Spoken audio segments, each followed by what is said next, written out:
Well, I think the reaction in Florida was probably like any other person's reaction when you read the reporting. And that was, this went well beyond just an altruistic donation to try and help people. This was targeting a particular segment of folks to give over something of value for a vote. And after doing a preliminary review of the law at the request of our governor here in Florida, we felt it best to refer it on for further investigation. And what that means is just what it seems. It will be an investigation to determine, what is really going on here and whether it in fact violates Florida law. Is there any evidence that when he's offering up to pay these fines, that they're telling people, when we pay your fine, we expect a vote for Joe Biden, or is it more under the radar than that? Well, that's what an investigation will tell us, right? So I can't comment on what will be part of evidence coming into an investigation.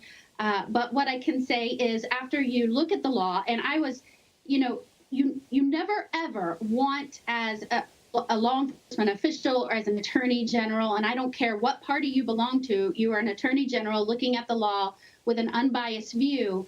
I want it to be very clear and transparent. This is the law in Florida. This is what it says, and this is the reporting that we're showing, and that's what's being referred. And so that was all attached to the referral letter to both the Florida Department of Law Enforcement and the FBI. And Florida is unique than some other states in the fact that felons can vote as long as all their court fees and fines have been paid off. To me, though, you pay off those fines. It's no different than coming and say, hey, I'm going to give you a $100 check, or I'm going to give you a gift card to Walmart to head to the polls for my guy. Look, it's in the end, it's giving somebody money in return for a favor. Well, that's ultimately what the investigation will look at. And like I said, in addition to the law, we attached some opinions previously that talked about that. If you're targeting a particular group and handing over something of value to, influence that vote, that may be a problem to go against Florida law. So that's why the referral was made, and the Department of Law Enforcement will follow up. With everything going on now, with the election looming, there's this issue of packing the courts. I want to run a quick soundbite from Joe Biden from the debate. Let's roll it. Vote and let your senators know how strongly you feel.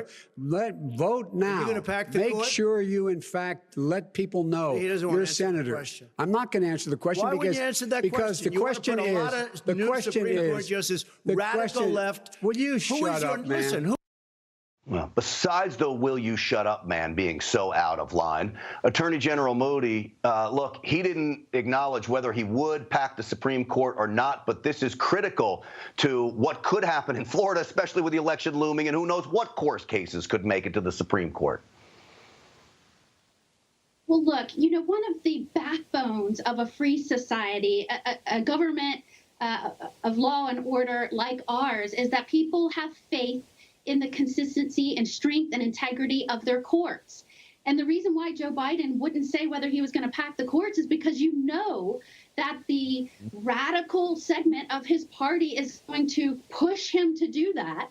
And we've seen him fluctuate on his positions based on what they want. But what Americans want to know, and what they will see in President Donald Trump, is that he knows courts need to be respected, revered, really without any sort of question of their independence. And he knows that if Joe Biden starts saying he's going to pack the court, the radicals will get out there with all of these names, and he knows that's not good for the country. No, he absolutely does. And look, this is what they do. They push Joe Biden further and further to the left, and he's willing to go there for the power of the presidency.